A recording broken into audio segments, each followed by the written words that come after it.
Okay, good evening. It is time for another chapter, maybe, from the problem of slavery in the age of revolution.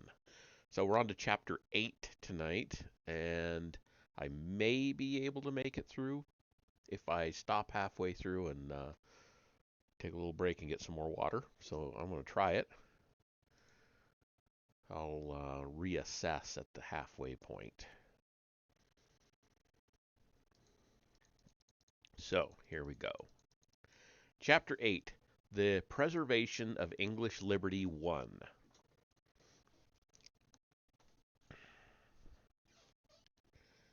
The English context compared with that of America and France. Do I have audio? Yes, I have audio. Okay. The ideology of the American Revolution was largely British in origin, and the arguments that American reformers used against Negro slavery had long been commonplace in British political and moral philosophy, yet by the 1770s, anti slavery thought had considerably different implications in the two countries. In England, there was no, quote, fundamental shift in values, end quote, that mobilized the society into revolution. There was no counterpart to the American need for self justification. No new hopes or obligations arose from an attempt to build a virtuous republic. Such phrases as, quote, created equal or inalienable rights and the pursuit of happiness, end quote, those three separate quotes, all of which had appeared in classic liberal texts, were qualified by irreverent constitutionalism that looked to Saxon precedent to legitimize ideals of freedom. The notion of man's inherent rights, when assimilated to the historical concept of British quote unquote liberty, implied little challenge to traditional laws and authorities. And by the 1790s, the very idea of inherent rights was giving way to radical and conservative forms of utilitarianism. Like the Americans of a later generation, most Englishmen looked back to a long sanctified revolution, the glorious Revolution of 1688, which had supposedly restored the foundations of a free society. Reformers and critics often expressed alarm over the corruption of that quote unquote revolutionary heritage. But even when they called for an extension of political liberties, it was usually in the name of purifying or restoring balance to the existing political order. The stability of English institutions made anti slavery appear less dangerous than in revolutionary America or France. In the latter 2 centuries, where leaders at least thought of themselves as creating new social orders, there was the possibility of judging any institution against the abstract ideals of liberty and equal rights. Since slavery epitomized hereditary power, it could be denounced as one of the vestiges of a barbarous past, along with royalty, primogeniture, feudal dues, in France, or an established church. The creation of new political authorities opened the way for sweeping change that could easily overleap national or continental boundaries. In the words of Abbe Gregoire, uh, something in French, again, um, let's see, an explosion of something humane in the two hemispheres. I'm not. That's all I can get out of it. Sorry. That's I've said it before. My French is pretty bad at this point. I haven't studied it in very nearly 40 years. So, yet even enthusiasts like Gregoire knew that revolutions require priorities and that quote higher law end quote ideals must be selectively applied. What Gregoire had in mind in the passage just quoted was a revolutionary alliance of colonial mulattoes and non slaveholding whites. In order to win full civil rights for free blacks and mulattoes, he was quite willing to postpone the question of slavery. I have already noted the wide discrepancy between the Amis de Noir Declaration of Principles and their belief that any sudden emancipation would be disastrous for the colonies.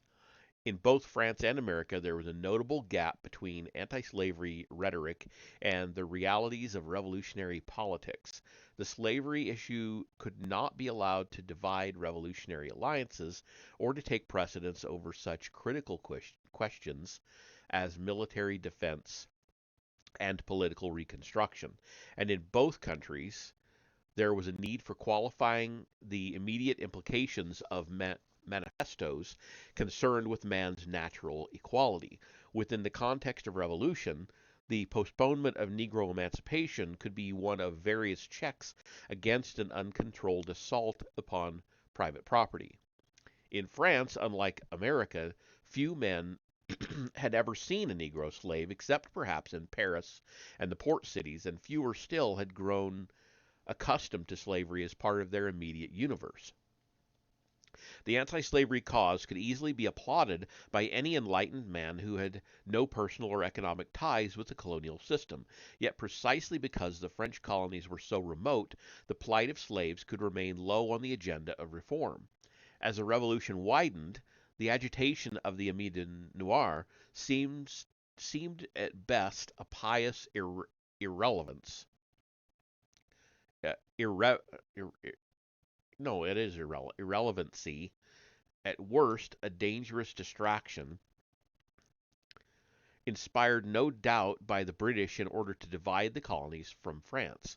In addition, the bewildering pace of revolutionary events left little time for anti slavery organization, and it was soon too late for white reformers to decide the destiny of the Saint Domingue blacks.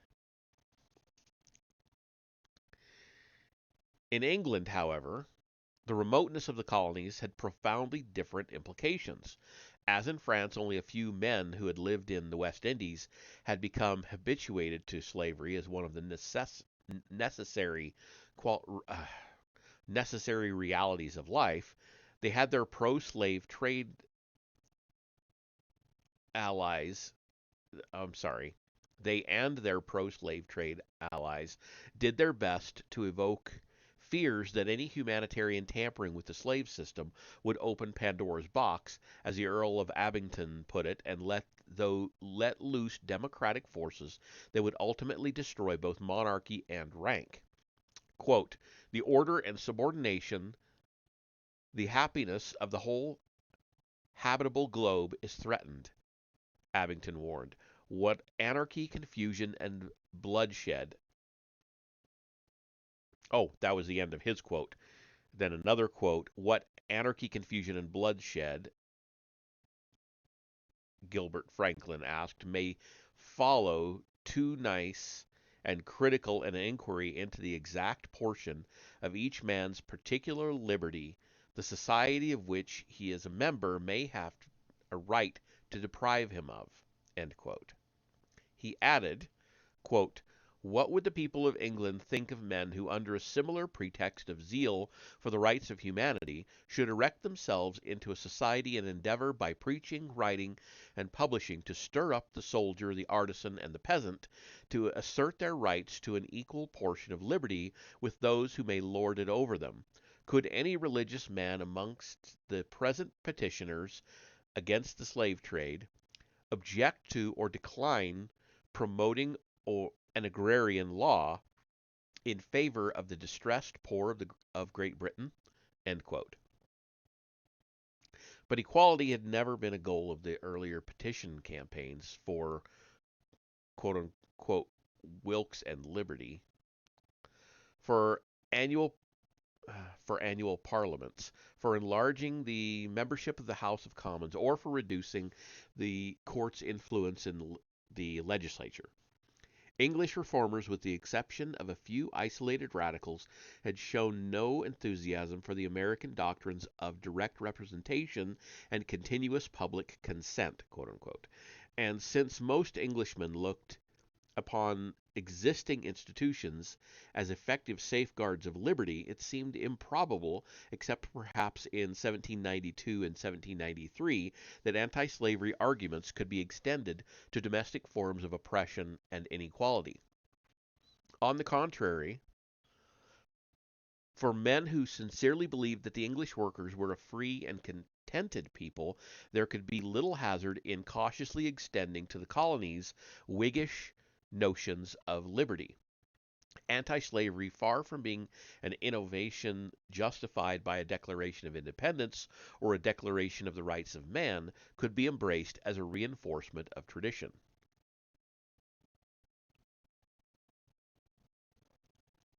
Some political and ideological implications. In 1838, an English critic pondered the remarkable discrepancy between the public's apathy toward the most critical political and economic issues of the day and the public, quote, convulsions upon the question whether the black apprentices in the West Indies shall have their indentures cancelled in August next or be compelled to serve out their time, end quote. Matters of politics and finance, he noted, appeared as lifeless abstractions. Local evils became blurred by familiarity. Quote, but slavery proves itself. Its evils are embodied and animated by a living spirit. It has actions, actors, and horrors. Ordinary home questions, in short, are as dull as lectures or sermons. Slavery has the excitement of a tragedy. End quote. Moreover, quote, except with planters, activity on this subject is followed by no injury or ill will. A Tory or a Whig aristocrat may call a tenant or a tradesman who agitates for instant abolition an enthusiast, but he does not withdraw his custom or turn a man out of his farm. Individuals who are disgusted with the state of home politics, but dare not move in them lest they should bring in the Tories, find here a safe opportunity to take an interest in public affairs. End quote. When applied retroactively, these remarks suggest that British leaders had much to gain in ensuring stability if reform energies could be channeled outward toward a symbol of unparalleled oppression. The critic of 1838 implied nothing about conscious motive. There is no evidence that politicians like William Pitt cannily supported abolition of the slave trade as a means of evading domestic reform or dampening radical discontent.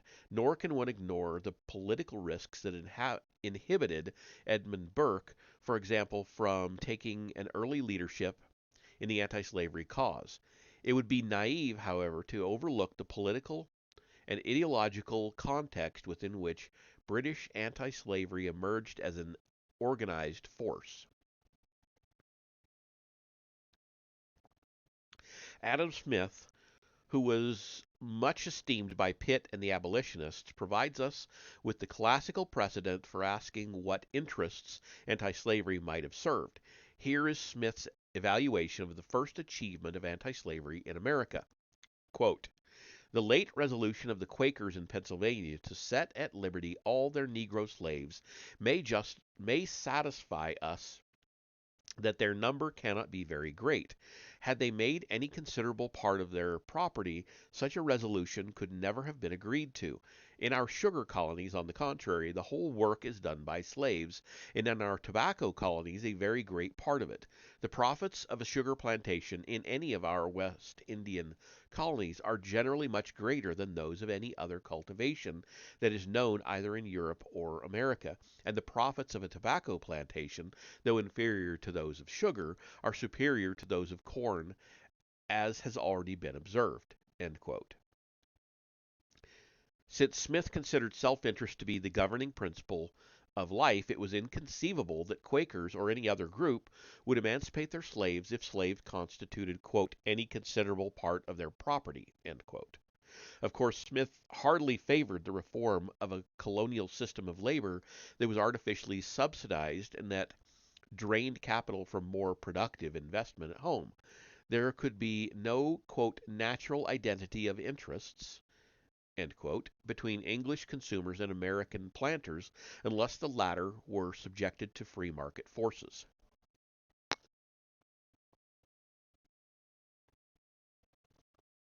Today, even the authority of Adam Smith is likely to raise the bugaboo of quote unquote economic interpretation and the specter of Eric Williams's controversial book Capitalism and Slavery. The shortcomings of Williams's thesis, which argues that British self-interest led to the abolition of the slave trade and to West Indian emancipation, have been exposed by a host of historians.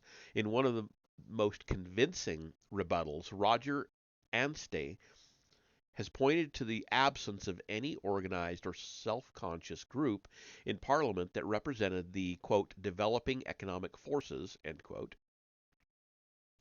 to the fact that a bill for immediate abolition of the slave trade nearly passed in the House of Commons in 1796 at the very peak of the sugar boom, and to the lack of evidence that English reformers or politicians thought of the overproduction of sugar as a reason for slave trade abolition. Anstey's most intriguing argument concerns the abolitionists' first major breakthrough in 1806 when, as a tactical maneuver, they deliberately suppressed humanitarian arguments and concentrated their fire on the neutral, mainly American, slave trade to enemy colonies and on the British slave trade to foreign and temporarily conquered territories. Anstey appears to turn Williams upside down, appeals to the national interest, cloaked, hidden humanitarian motives, and succeeded, quote, by a side wind, end quote, as Colonel Banastre Tarleton put it, in annihilating more than half of the total British slave trade, and the precedent of 1806 meant that a total abolition, even if demanded for true humanitarian motives, would not be regarded as a dangerous innovation. Williams's critics have shown us the inadequacy of a naive determinism and of too literal a conception of self-interest, quote unquote. On the other hand, if the majority in Parliament feared the consequences of, quote, any innovation upon a long established practice, end quote, and shifted ground only when aroused to the danger and short sightedness of supplying slaves to foreign colonies, it is of little importance that few MPs had direct personal ties with the West Indies.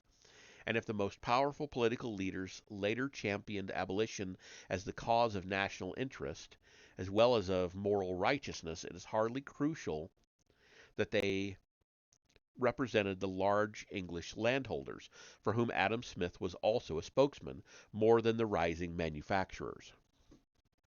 The key questions concerning the key questions concern the relationship between anti-slavery and the social system as a whole.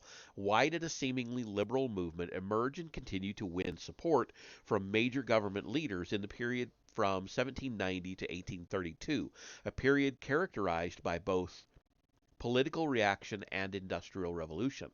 How could such a movement be embraced by aristocratic statesmen and yet serve eventually as a vehicle for the triumphant middle class, who regarded West Indian emancipation as the confirmation of the Reform Bill of 1832 and who used anti-slavery rhetoric and strategy as models for their assault upon the corn laws? How could anti-slavery help to ensure stability while also accommodating society to political and economic change? Antonio Gramsci defined hegemony, in the words of his biographer, as, quote, the predominance obtained by consent rather than force of one class or group over other classes, end quote, or more precisely as, quote, the spontaneous loyalty that any dominant social group obtains from the masses by virtue of its social and intellectual prestige and its supposedly superior function in the world of production, end quote. The paramount question which subsumes the others is how anti-slavery reinforced or legitimized such hegemony. Ideological hegemony is not the product of conscious choice and seldom involves insincerity or deliberate deception. As Peter Berger has written, quote, deliberate deception requires a degree of psychological self-control that few people are capable of. It is much easier to deceive oneself. It is therefore important to keep the concept of ideology distinct from notions of lying, deception, propaganda, or legit. I never can pronounce this one right. Legerdemain. End quote. Sorry, that word always gets me. Ide- Ideology is a mode of consciousness rooted in but not reducible to the needs of a social group. Indeed, it helps to define those very needs and interests, as well as to frame the boundaries of conscious tactics and objectives. As phrased by Berger, ideology, quote, both justifies what is done by the group whose vested interest is served and interprets social reality in such a way that the justification is made plausible. End quote. At issue, then, are not conscious intentions, but the social functions of ideology, not individual motives, but shifting patterns of thought and value which focused attention on new problems, which camouflaged others, and which defined new conceptions of social reality.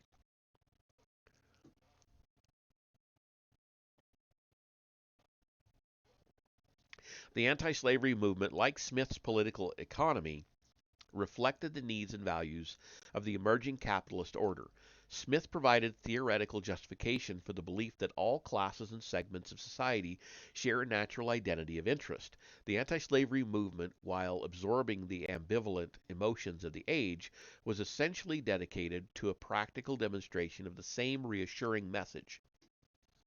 It appealed, of course, to the highest ideals of man, yet the very effectiveness of ideals requires a certain blindness to their social power and social consequences. They must be taken as pure and transcendent, free of ambiguous implication. Thus, for abolitionists, it was unthinkable that an attack on a specific system of labor and domination might also validate other forms of oppression and test the boundaries of legitimate reform. But from the perspective of our different worldview, which no doubt equally restricts our vision in ways we cannot suspect, we can see that abolitionism helped to define the permissible character of a popular or spontaneous social movement.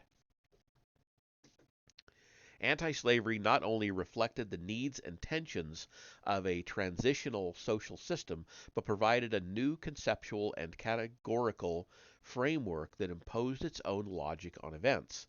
As abolitionists sought support from men in power and from middle class opinion, they discovered, though not without travail, the common denominators that gave both zeal and limits to an emerging consensus.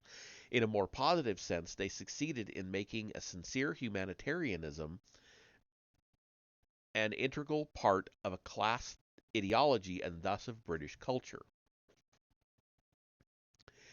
These themes can be approached initially on three levels of analysis: the relationship between anti slavery and economic theory, the significance of anti slavery as a channel for political action, and the use of anti slavery literature as a medium for resolving conflicts inherent in the emerging system of liberal values. Let me try to spell out the implications of each level.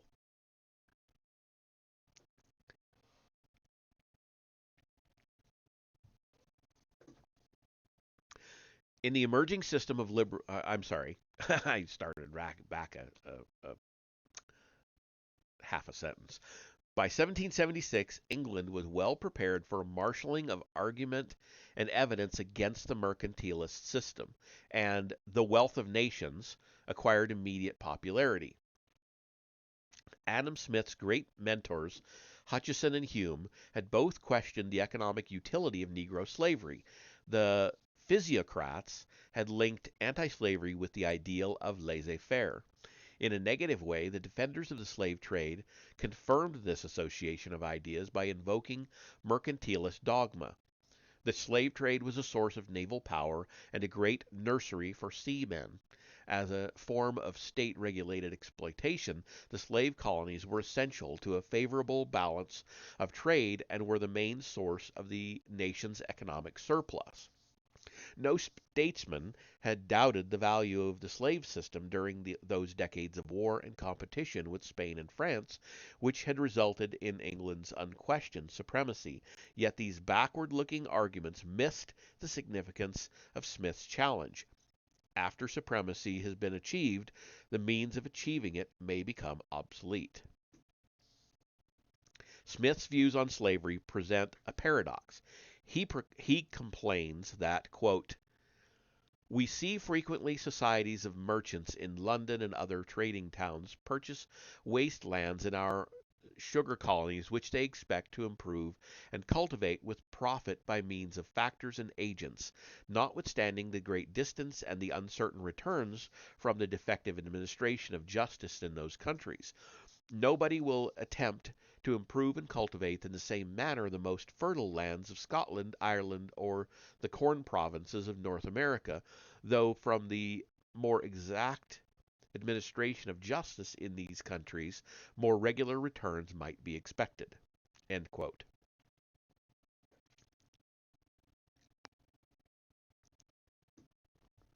Slave-grown sugar is not only more profitable than other crops, but, quote, it is commonly said that a sugar planter expects that the rum and the molasses should defray the whole expense of his cultivation, and that his sugar should be all clear profit, end quote.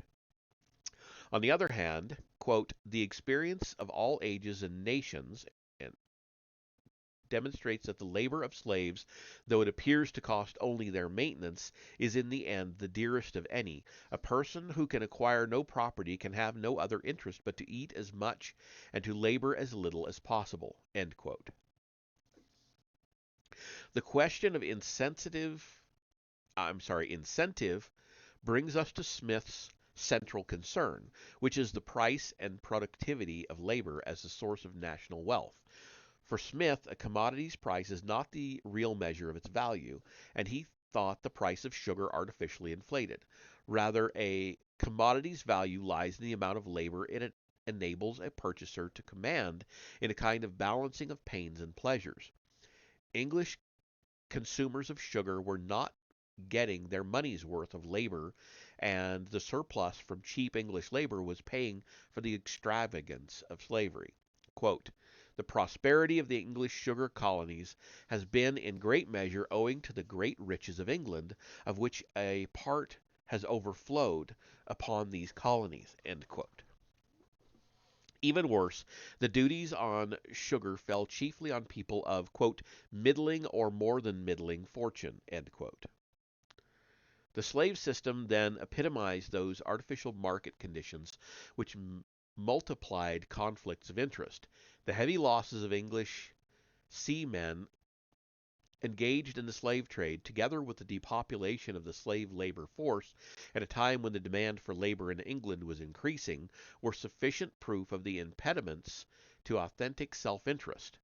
For Smith and his disciples, the abolition of the slave trade and gradual emancipation could be justified on the same grounds as the removal of other artificial restrictions on enterprise, such as the poor laws and the laws of settlement, or regulations governing wages, apprenticeship, food prices, and usury rates.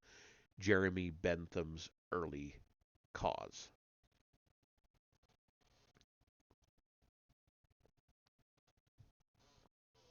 This philosophy left no room for opposing a hypothetical slave trade resulting from free market conditions, and if one could show that the enslavement of a minority group increased the sum of total happiness, it is difficult to see how Smith or Bentham and Burke, Smith's followers on economic questions, could raise any objections.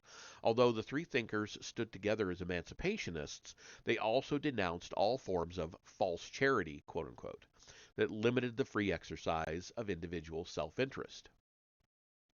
For unless the egoistic principle were given free play, there could be no natural identity of interests.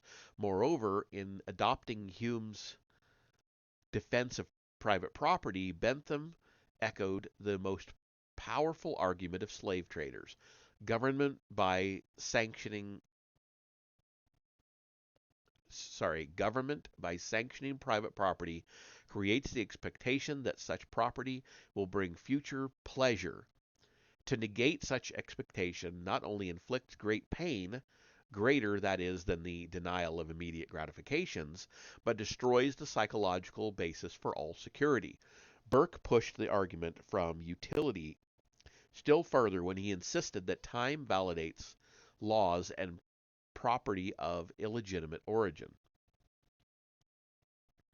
Logically, the rapid growth of utilitarianism should have been a boon to the defenders of colonial slavery, who had long needed weapons that could demolish the champions of sentiment and natural rights.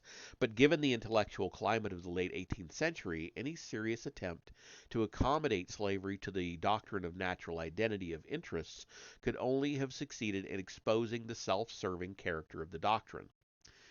Or put the other way, an invalidation of slavery would help prove the beneficence of the doctrine of self-interest. One of the striking features of British intellectual history in the decades following The Wealth of Nations is the sharp divergence of the standards of utility and moral sentiment. Hutcheson, among others, had assumed that the Creator had perfectly synchronized utility with man's moral sentiment, but Smith, his pupil, could never reconcile the theory of moral sentiments, 1759, and The Wealth of Nations, 1776. Titles of two books. Indeed, the latter more indeed the latter work makes it perfectly clear that man's benevolent feelings can be disastrous if allowed to interfere with public policy. As Eli Halavey and other historians have shown, a dominant theme that connects the writings of Smith, Burke, Joseph Townsend, Bentham, Godwin, and Malthus is the need to free social philosophy from sentimental notions of charity and human rights. John Millar, a pupil and later colleague of Smith and an influential opponent of slavery, actually undercut the governing premises of the anti-slavery movement. Progress, Millar insisted, was always the natural consequence of impersonal economic forces. It was never the result of benevolent intent, individual goodwill, or a changed disposition of the people.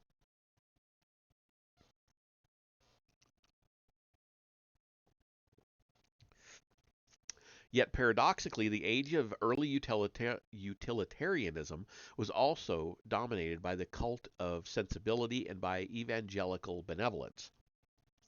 Nor did a divergence of the two mentalities lead to ideological warfare. Bentham once confided that he would have been a Methodist, quote, had I not been what I am, end quote. He added significantly, quote, if to be an anti-slavist is to be a saint, saintship for me, I am a saint, end quote. Halavey has helped to explain why Christian philanthropy could for a time be compatible with anti-religious utilitarianism. Both schools of thought looked upon life as a perpetual struggle. Both stressed the need to sacrifice present pleasure for the hope of future happiness. Both valued efficiency and practical technique and preached a form of socially oriented individualism. One may add that both utilitarian intellectuals and Christian missionaries were experimenting with new methods that would have the effect of ensuring the hegemony of an emerging ruling class. Eventually, utilitarianism would become a radical instrument in the hands of middle class reformers, and the landed aristocracy would come to symbolize the retrogressive forces of monopoly. But during the early stages of the anti-slavery movement, no one could envision the meaning of an industrial society or predict the full implications of utility and laissez-faire. The wars of the French Revolution helped to delay any sense of sharp division between industrialists and landlords, between free traders and protectionists, or between utilitarian reformers and evangelicals. William Wilberforce, for example, who represented the Christian paternalism of the landed aristocracy, could good naturedly act as Bentham's intermediary with cabinet ministers and conclude, after the government had finally abandoned Bentham's plan for a panopticon prison, that, quote, never was any one worse used than Bentham, end quote.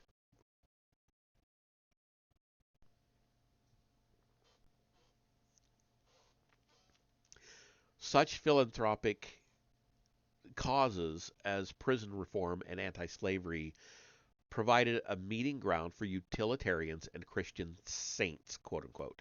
And if few of the early abolitionists were advocates of unqualified laissez faire, their popular movement served as a vehicle for the economic doctrines of Smith's principles. It was perhaps accidental that Smith's influence on public policy, beginning with Lord North's tax reforms and Lord Shelburne's short ministry of 1782, coincided with the emergence of anti slavery activism. Less coincidentally, Pitt, who personally consulted Smith in 1787 on an unknown economic matter, supported Smith's doctrines along with anti slavery. Charles James Fox, Burke, and Wilberforce, all eloquent opponents of the slave trade, enhanced Smith's reputation in the House of Commons. By 1797, W.N. Pulteney could assure the House that Smith would persuade the living generation and govern the next.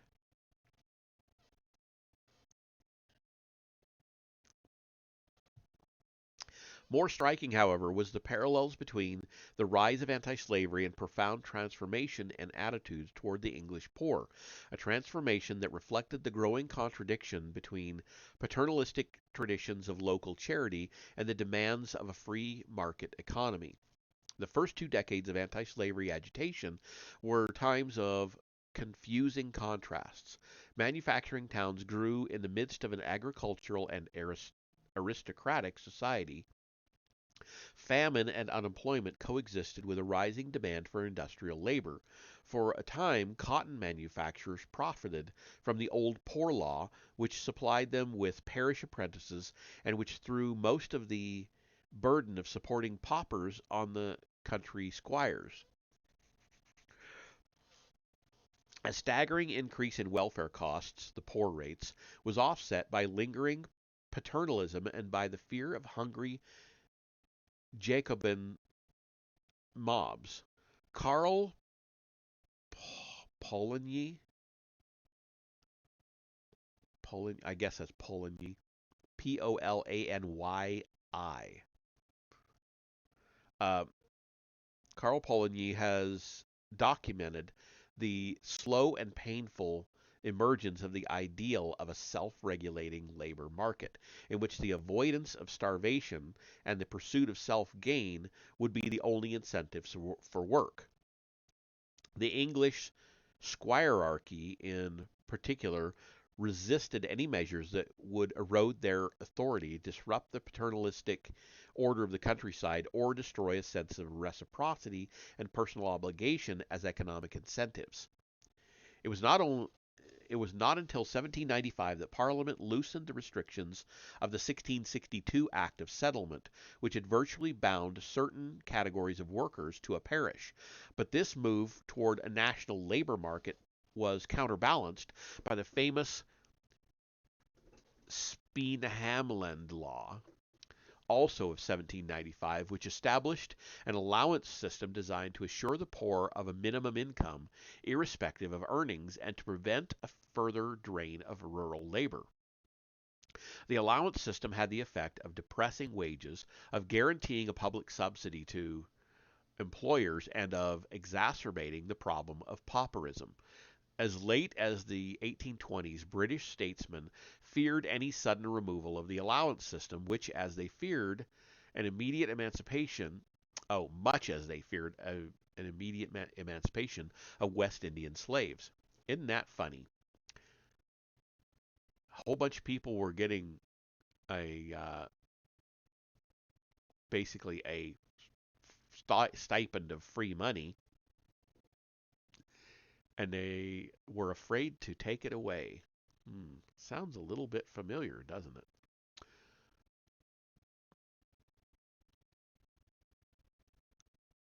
Okay. As late I I lost my much as they feared the immediate emancipation of the West. Okay, there. By then, however, the English middle class had become increasingly dissatisfied with piecemeal reforms. In 1834, the same year that witnessed the nominal emancipation of West Indian slaves, the Poor Law Amendment liberated the English workers from public welfare and offered the unemployed a choice between starvation and the humiliating workhouse. Both emancipations, quote unquote, had been made possible by the political triumph in 1832 of the middle class. It is interesting talking about public welfare and the difficulties of taking it away once you've got everybody used to getting it. Kind of relevant to now, isn't it? There was no consistent or inevitable connection between anti slavery doctrine and the laissez faire ideal of a competitive labor market. The early abolitionists reflected the ambivalent attitudes of a transitional age and economy. Wilberforce and the evangelicals tried to preserve traditional notions of deference and paternalism. The Quakers, on the other hand, had long taken the leadership in prospering the Quakers, on the other hand, had long taken the leadership in proposing labor reforms that would provide relief for the unemployed while making pauperism profitable for enlightened entrepreneurs.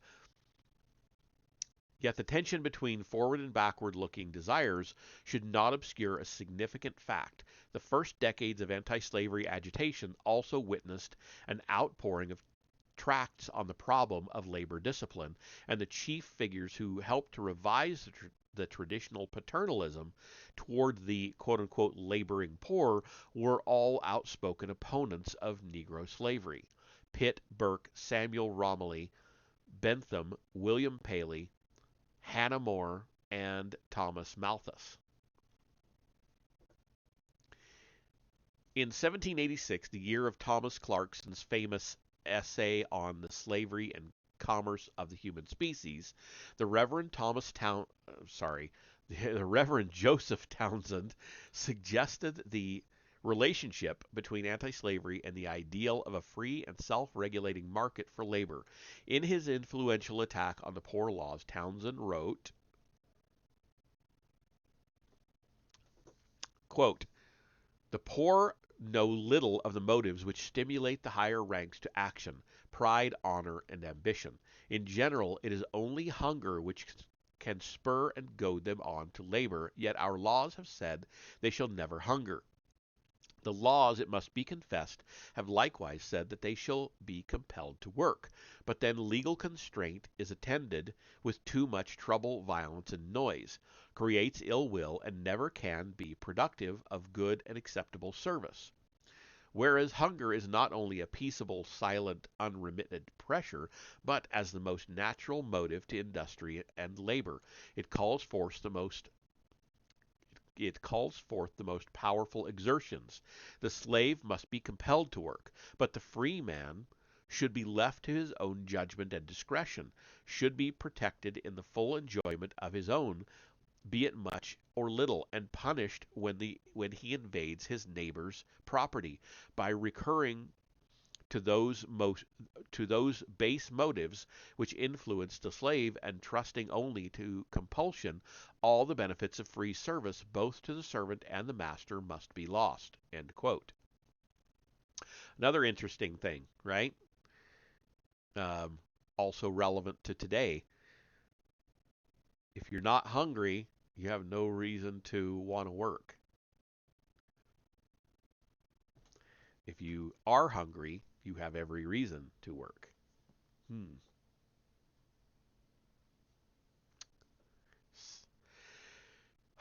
Sir Frederick Morton Eden, one of Adam Smith's many disciples, followed the precedents of the slave trade investigations when he gathered empirical data on, quote unquote, the state of the poor. Paley, in his Reasons for Contentment, 1795, echoed the West Indian planters by contending that poor workers were much happier than their rich employers, since they were spared from so many cares. The abolitionist Burke, in his Thoughts and Details on Scarcity, originally presented to the Right Honorable William Pitt, 1795, pointed out that, quote, the laboring people are only poor because they are numerous.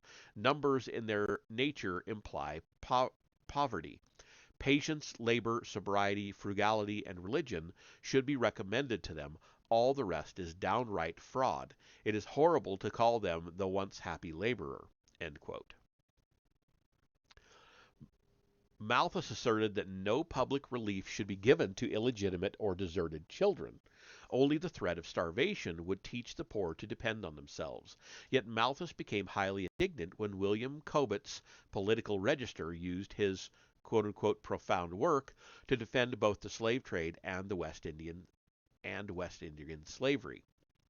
The central point for Townsend, Burke, Paley, and Malthus was that the problem of English labor should be seen as entirely distinct from West Indian slavery, except in so far as "false charity" had kept the English poor in bondage. The Edinburgh Review, a leading organ for anti-slavery propaganda, also disseminated Malthusian economics. The rival Tory journal, the Quarterly Review, attacked Malthus and defended the West Indian planters. Henry Brougham, one of the founders of the Edinburgh Review, first won national attention by attacking the slave trade and by demanding a total reformation of the colonial system.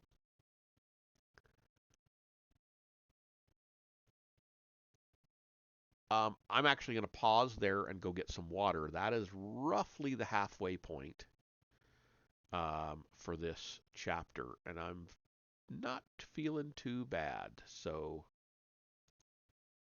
yeah, it's not quite the halfway point, but it's close enough. Um, it's a good enough stopping point or pausing point. So I will be back in just a few minutes.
Okay, let's go ahead and get back to it.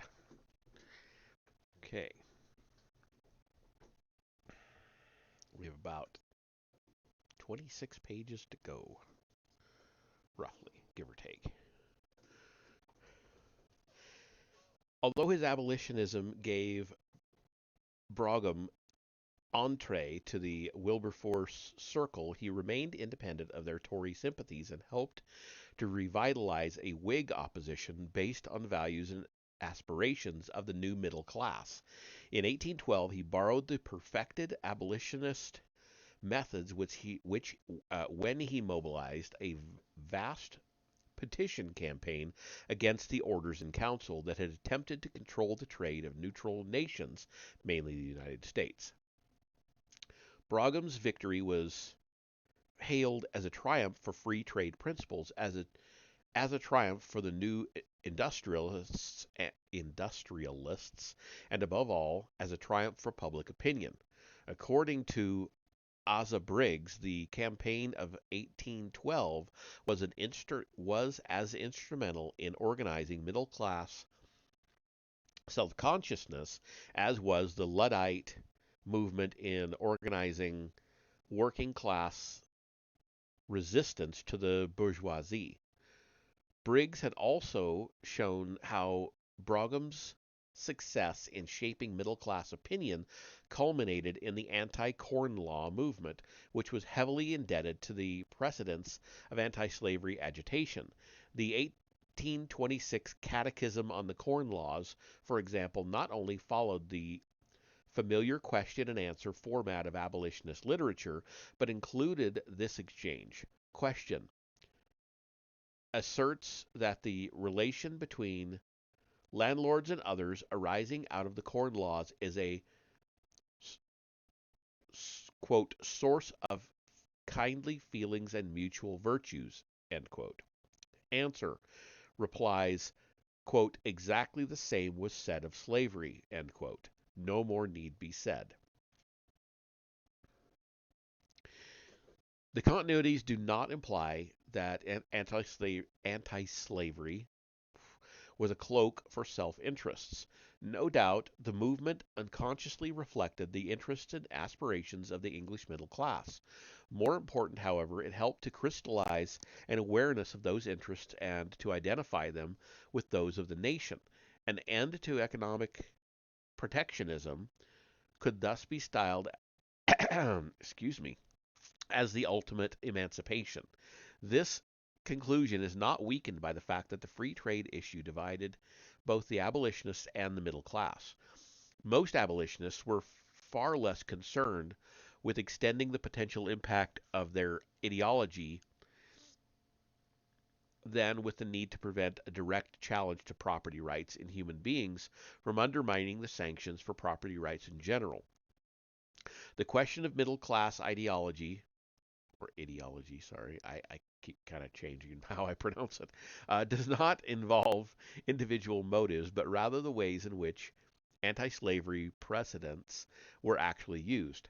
Anti slavery was a transitional social movement that served to mediate values and to prepare the way for the largely unseen things to come.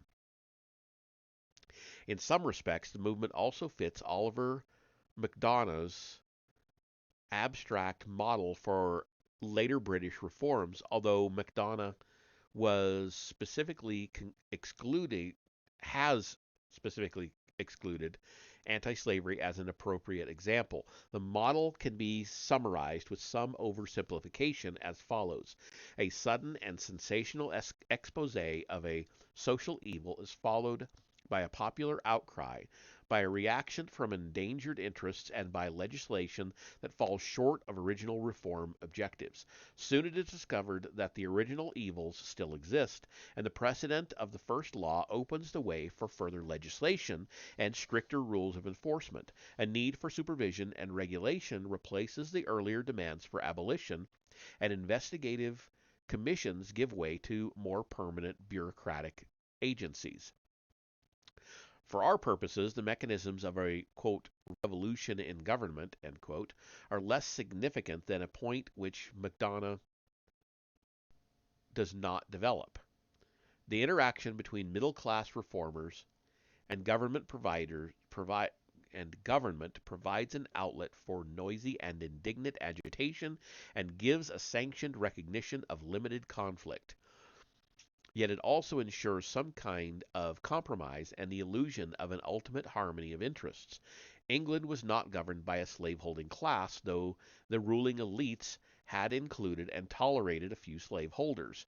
An active an, an, an attack on the slave system could thus become a permissible means of responding to change without a weakening or discrediting of class hegemony. On the other hand, anti-slavery provided a new channel for political action. The year 1787 marked the transformation of the Quaker Anti-Slavery Trade Committee into a secular pressure group that soon began collecting evidence and petitions for Wilberforce's great parliamentary campaign, a campaign initially proposed by Pitt and later endorsed enthusiastically by such rival leaders as Fox and Burke. 7 years earlier, the so-called Gordon riots, which had convulsed London in a week of pillage climaxing in an attack on the Bank of England, had shown how popular agitation could unleash diverse grievances. By 1780, mainly as a result of the American War, it was also clear that large segments of the middle class would continue to demand some form of extra parliamentary political activity, and that such activity could prove exceedingly useful to strong factions like the Rockingham Whigs when they were out of power. From 1779 to 1785, the Yorkshire based movement for parliamentary reform provided a safe channel for controlled agitation. The association, quote unquote, movement served a multitude of purposes. It allowed the out factions to embarrass the in factions so long as the latter did not appropriate the reform cause. It enhanced the popular reputation of aspiring leaders like Fox and Pitt. It enabled a practical minded organizer, the Reverend Christopher Wyville, to neutralize the more radical demands of metropolitan supporters. Above all, it tested the amount of popular participation the system was willing to allow. But in 1783, with the achievement of peace, the reform movement suffered serious division and disillusionment when Fox sacrificed his principles and entered the quote unquote infamous coalition with Lord North in the Portland ministry. By 1786, after Pitt was as prime minister had been defeated in his third and last attempt to moderate parliamentary reform, there appeared to be no further hope. As Ian Christie has pointed out, the American crisis had raised the specter of a court conspiracy undermining the liberties of the ancient Constitution, but the period of fear and agitation barely survived the war.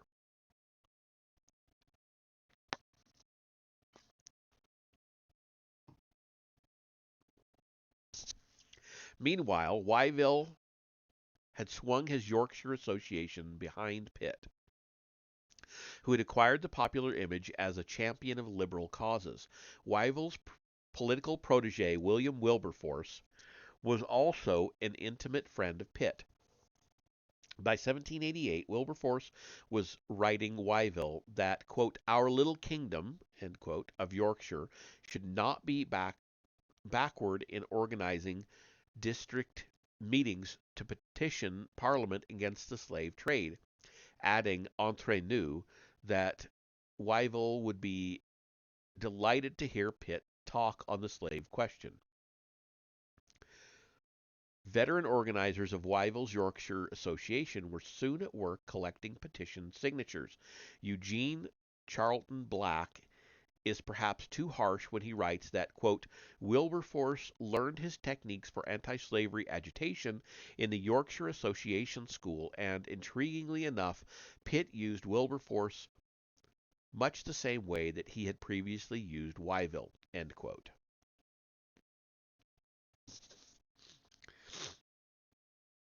On the other hand, if we suspend questions of personal motive and deliberate strategy and there can be no doubt that both Pitt and Wilberforce found the slave trade morally repugnant, confining our view to the history of extra-parliamentary association, it seems apparent that anti-slavery petitioning revived enthusiasm among a constituency that had become bored or disillusioned over the futile struggle to purify Parliament. Indeed, the slave trade issue gave Parliament a chance to vindicate its own moral purity and to prove its responsiveness to quote unquote respectable petitioning, and the new movement provided the public with a safe distraction, or to put it more charitably, with a mode of political participation which did not directly threaten the source or structure of political power. As Pitt was quick to perceive, extra parliamentary groups could be as useful to the government as to factions aspiring to power, although he personally detested the word association, quote unquote. During the early years of the French Revolution, his own administration gave support and encouragement to vigilante societies such as the Association for the Preservation of Liberty and Property, which helped to terrorize the advocates of liberal reform. Abolitionist agitation was still on the rise when loyalist mobs were attacking the premises of men like Joseph Priestley and Thomas Walker, and when other dissidents were being tried for treason and sedition. The key question, then, is whether anti-slavery would be perceived as potentially subversive or as a force that helped to preserve, quote unquote, liberty and property. The second part of this question will require extensive development in Chapter 9, but I shall touch on the first part now. Until 1792, there were still ideological ties between the anti-slavery movement and the constitutional societies that were beginning to distribute Paynite literature to the working class. It was to be expected that English radicals like Thomas Paine and Thomas Hardy, who embraced the ideals of the American and French revolutions, should include anti-slavery among the political causes they espoused. When Thomas Cooper combined anti-slave trade agitation with more radical activities in the north of England, a hysterical pamphlet accused Cooper, Paine, Clarkson, and Wilberforce of being, quote, the Jacobins of, or Jacobins. I don't know how to pronounce that correctly. The I'm going to say Jacobins because it just flows better. The Jacobins of England, quote unquote, the Jacobins of England. Wilberforce himself, who saw that it was only natural that Jacobins should be friendly to abolitionism, sent word to Clarkson that any further talk of the French Revolution, quote, will be ruin to our cause, end quote. In some of the provincial centers, middle-class abolitionists complained that no one except Republicans, quote unquote, would sign petitions against the slave trade. Republicans against the slave trade. An interesting little point. Consequently, the more frightened and conservative members of the anti-slavery committees tended to withdraw from the cause at the very time when radicals were becoming wholly absorbed with the struggle against domestic suppression. By the summer of 1792, Thomas Hardy, of the London Corresponding Society, was not alone in fearing that abolitionism might divert attention from more pressing and critical issues. The Manchester Abolition Committee, which contained a growing preponderance of radicals, held its last meeting on April 17, 1792. 11 days later, the radical Manchester Herald delivered what E.M. Hunt has termed, quote, the last blast of the campaign in Manchester, announcing the grief, end quote, that the House of Commons had decided to sanction the slave trade for 7 more years. Quote, she weeps indignant whilst she announces to the world the tardiness of the representatives of the people of Britain to do justice, end quote. Yet the movement as a whole survived both the suppression of radical dissent and the growing disillusion of radical reformers. It also survived middle-class defection from more dangerous causes. The London Abolition Committee continued to meet, though with growing infrequency, until 1797, and if the tides of reaction finally made it prudent to suspend further public agitation, anti-slavery remained popular in the House of Commons, which, as late as 1796, rejected Wilberforce's immediate abolition bill by the narrow margin of 74 to 70 votes. British anti-slavery suffered for a while from the taint of Jacobinism,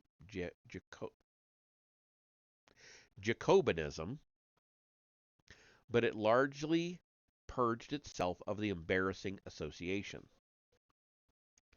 I have already noted that the apparent discrepancy between the political economists' sympathy for the slave and their hostility toward the quote-unquote false charity that had kept the English poor in a state of moral bondage. The contemporary interpretations of that discrepancy required a third level of analysis, the use of anti-slavery literature as a means of resolving conflicts in value. Much as white Americans had learned to deny or rationalize the worst evils of Negro slavery, so had middle-class Englishmen learned to screen out most of the oppression and suffering in their midst. If the cult of sensibility encouraged sympathy for individual misfortune, the cult of utility gave grounds for believing that such misfortune was a necessary part of the general good. It is true that the mechanisms of denial have become increasingly sensitive, especially after the French Revolution evoked a consciousness of peril. Yet a half-century later, as E. P. Thompson observes, quote, "When the girls were brought half naked out of the pits, the local luminaries seem to have been genuinely astonished." End quote. Thomas adds, quote, "We forget how long abuses can continue unknown until they are articulated, how people can look at misery and not notice it until misery itself rebels." End quote. Although the various religious and benevolent societies helped to foster an awareness of domestic suffering, it was blunted by the fear of revolution and by the reigning attitudes toward property and responsibility. Yet the misgivings of men of goodwill arising from the quote-unquote inconsistency between liberal profession and daily practice could be psychologically displaced in a concern for, quote, the unfortunate slave, end quote. This is a difficult thesis to substantiate. At best, it can illuminate no more than one aspect of an enormously complex movement.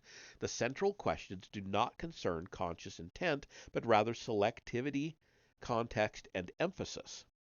For our first illustration, let us return to James Stephen's musings early in 1807 on the reasons for God's vengeance against England. It should be noted in passing that Stephen was perhaps the most powerful intellect of the British abolition movement, and that for some 30 years he had a decisive influence on the movement's policy.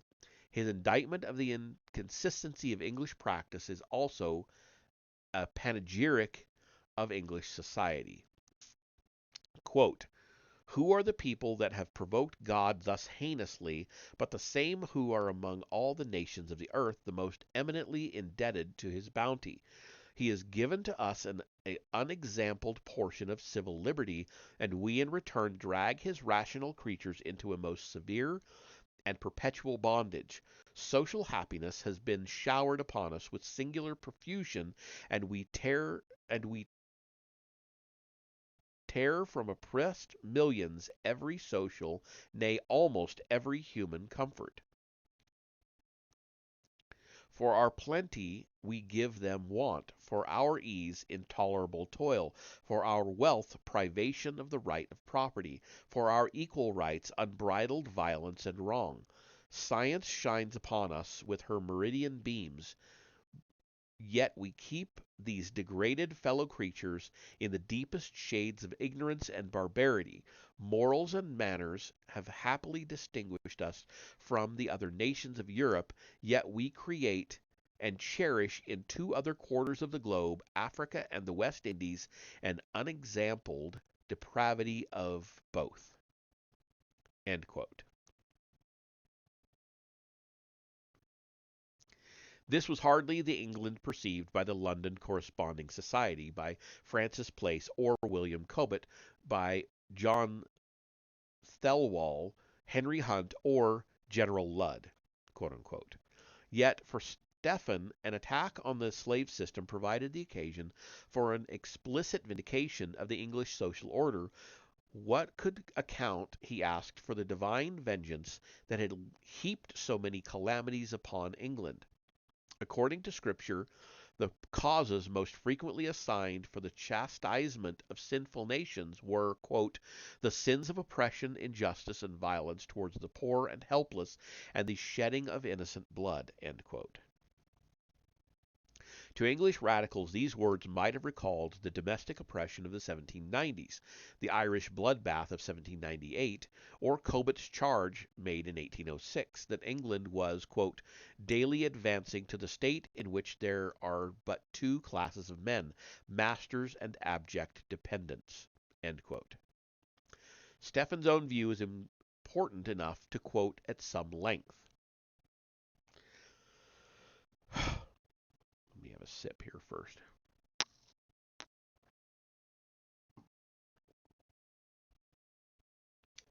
Quote, if we cast our eyes around us in this happy island, there is still less matter of charge against the national conscience on the score of violence and oppression. In no other part of the globe are the poor and helpless so well protected by the laws or so humanely used by their superiors. Nor are the laws chargeable with injustice toward the less fortunate peasantry of our sister island. Though here perhaps there is much that ought to be reformed. If the legislature be now culpable in regard to Ireland, it is for omission and neglect rather than for positive wrong, nor does the fault arise from any of those unrighteous principles or from that oppressive use of power which are so peculiarly offensive to heaven. If, therefore, we are suffering for such offenses as have usually provoked the scourge of the Most High, if it be as the protector of the poor and destitute that God has entered into judgment with us, we must, I repeat, look to Africa and to the West Indies for the causes of his wrath. End quote.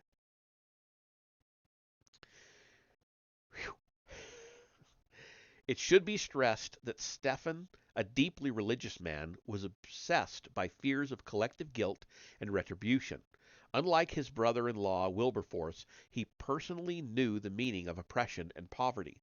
His father, a tempestuous Scot, who had admired the French philosophes, and who had sent young James to the school of Peter Annett, the notorious deist, had not been, quote, well protected by the laws, or humanely used, end quote, by his superiors. As a result of bankruptcy, he had in fact been thrown into King's Bench Prison and then transferred to a more secure jail after leading an attempted breakout to protest the illegality of imprisonment for debt. Along with his destitute mother, James had lived for a time in the squalid jail, surrounded by spectacles of drunkenness and despair. England had been for him anything but a happy island, until he returned as a young lawyer from the West Indies and won acceptance in the Clapham sect. Apart from his own experience with poverty, he was clearly aware of England's conduct in India, which he goes on to defend, as well as of the torture, arbitrary imprisonment, and massacre that had marked the suppression of Irish descent. Henry Grattan had proclaimed that, quote, the Irish Protestant can never be free until the Irish Catholic has ceased to be a slave, end quote. And yet the meaning of Stephen's language is quite explicit. Interpreting God's justice to his own countrymen, he made an attack on Negro slavery serve as an all-redeeming atonement. But the ideological functions of anti-slavery literature were still more complex.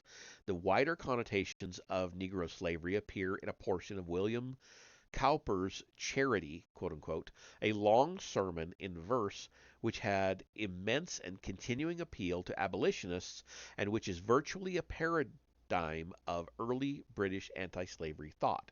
Writing 5 years after the publication of The Wealth of Nations, Cowper sings and praises of Captain Cook and of international trade, which is providentially designed, quote, to give the pole the produce of the sun and knit the unsocial climates into one, end quote. Commerce is the great engine of human progress. It, quote, spreads foreign wonders in his country's sight, imports what others have invented well, and stirs his own to match them or excel, end quote. It is a little sing-songy, isn't it? But this happy lesson in political economy brings us to the slave merchant who grows, quote, rich in cargoes of despair, end quote. Clearly, the expansion of Europe has not been a universal blessing to mankind. The name Cortez is, quote, odious for a world enslaved, end quote. Catholic Iberia has suffered divine vengeance for centuries of greed and plunder. The lesson should not be lost on traders who, quote, buy the muscles and the bones of man, end quote. Cowper pictures the conventional sable warrior, quote, frantic with regret of her he loves and never can forget, end quote. Slavery is the, quote, most degrading of all ills, end quote. Followed by another quote. Quote, yes, to deep sadness sullenly resigned, he feels his body's bondage in his mind, puts off his generous nature, and to suit his manners with his fate, puts on the brute, end quote.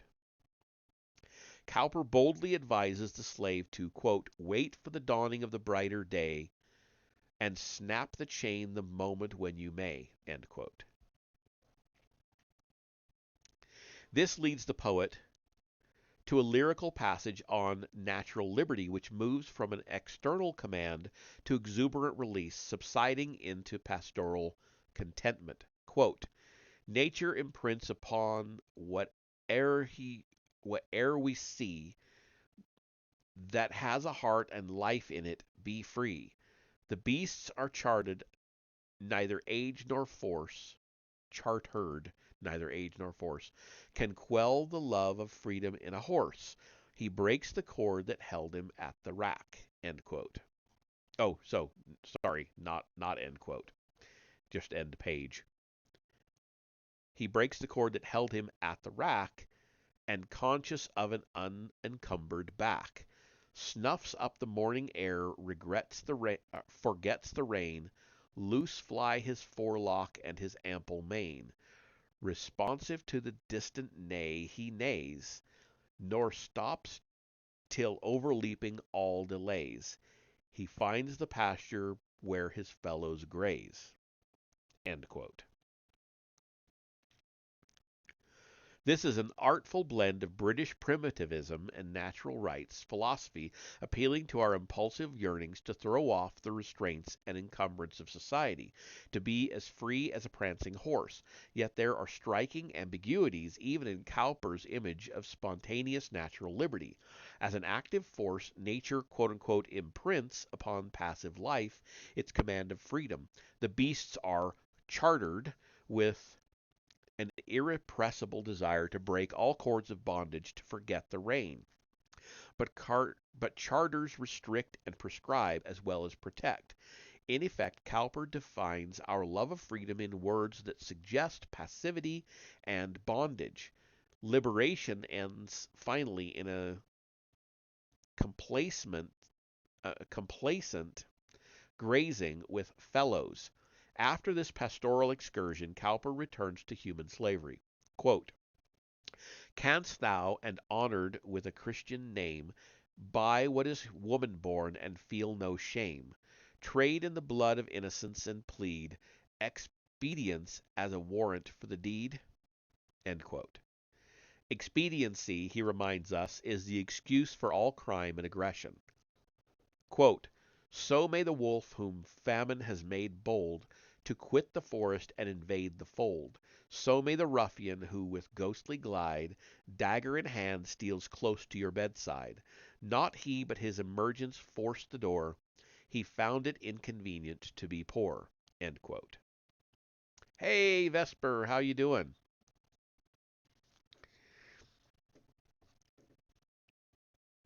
It's been a good read so far. This is an interesting. These pieces of this sermon he's put in here are interesting. I almost would like to just read the entire thing, but you know, I may have to look it up.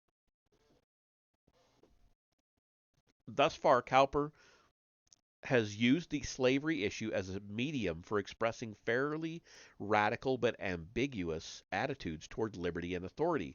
He equates liberty with the unrestrained release of natural instincts, which are nevertheless externally prescribed and which lead the horse to a peaceful and uncoerced sociability with his fellows.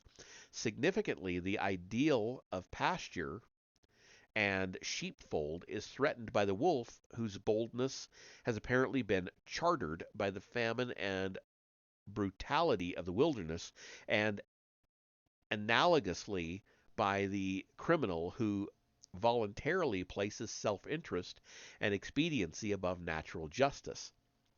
Later in the poem, Cowper insists that, quote, the foe of virtue, end quote, has no claim on charity. Quote, let just restraint for public peace designed chain up the wolves and tigers of mankind. End quote. In line with conventional imagery, the native African is associated with pastoral innocence and natural liberty. His European abductor is linked with the wolf who invades the fold and with the ruffian who finds it, quote unquote, inconvenient to be poor. Neither famine nor poverty justifies violent resistance, but presumably the slave has a perfect right to break the cord that holds him at the rack, and we should feel the same empathy toward the fugitive slave that we feel toward the escaped horse, quote unquote, overleaping all delays. But Cowper was an evangelical and a devoted admirer of John Newton and Henry Thornton. It was one thing to experiment with imagery of natural freedom, and quite another to suggest that all men should snuff up the morning air and forget the reins of society. Cowper's nostalgic yearning for rustic innocence is always balanced by his conviction that man, the quote, progeny and heir of sin, end quote, can never learn his duty from reason and nature alone. It is precisely the tension between these values which gives force to Cowper's concept of charity and which gives him a solution to the moral problem of European expansion. Cowper cannot believe that New World slavery is part of God's design for human progress. Surely God was not, quote, has not, quote, built a brave world which cannot yet subsist unless his right to rule it be dismissed, end quote. And even if one grants the plea of economic necessity, there is still room for charity. Souls have no, quote unquote, discriminating hue. Christ's love paid one price for all men, and on this proselytizing note, Cowper shifts key and begins discussing spiritual slavery, by which he means ignorance of Christ's saving truth. Any nominal Christian who scorns the quote unquote God-like privilege of saving others is quote unquote himself a slave. This brings us to the consummate image of charity, a Negro slave kneeling before his evangelical liberator. Much longer quote here. Quote, and slaves by truth enlarged are doubly freed, then would he say submissive then would he say submissive at thy feet, while gratitude and love made service sweet. My dear deliverer out of a hopeless night, whose bounty bought me but to give me light, I was a bondsman on my native plain, sin forged in ignorance made fast the chain. Thy lips have shed instruction as the dew, taught me what path to shun and what pursue. Farewell, my former joys, I sigh no more for Africa's once loved, benighted shore. Serving a benefactor, I am free, at my best home, if not exiled from thee. End quote.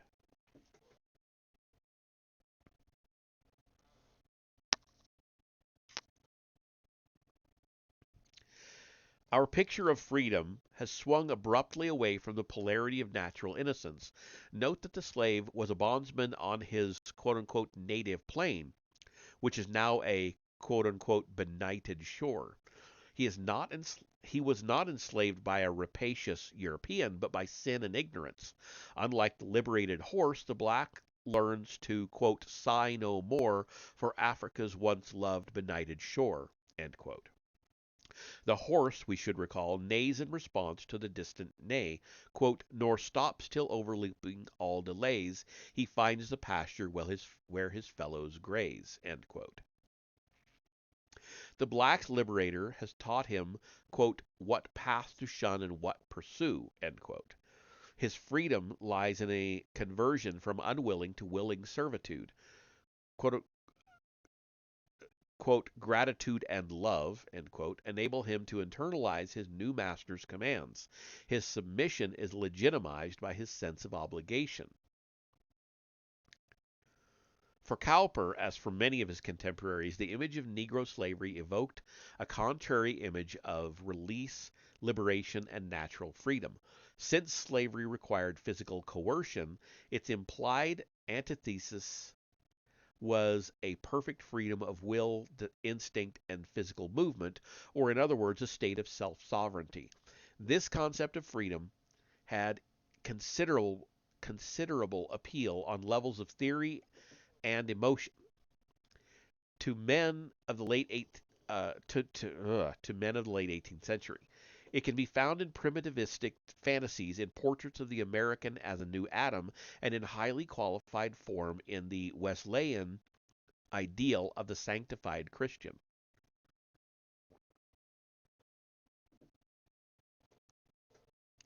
But natural self sovereignty threatened traditional Christian values as well as secular ideologies that justified social rank and social control.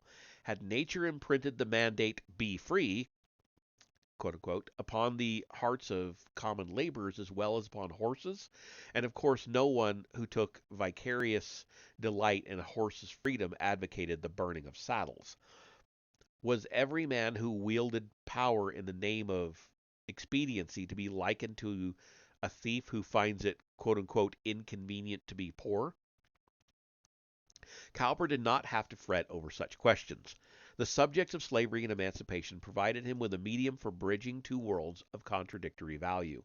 The remote institution of Negro slavery represented an idealized model of physical oppression which allowed both a paean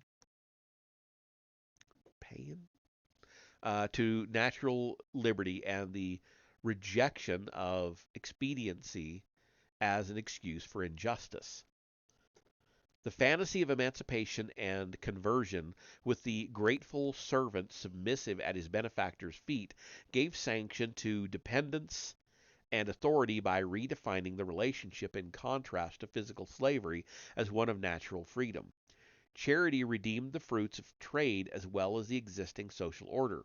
Quote, some men, Cowper assures us, make gain a fountain whence proceeds a stream of liberal and heroic deeds. End quote. In a leap of psychological imperialism, Cowper exorcised the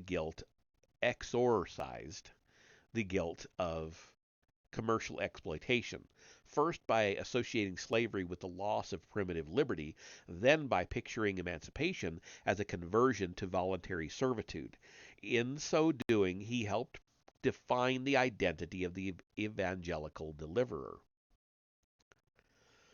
Anti-slavery as reinforcement of legitimate authority.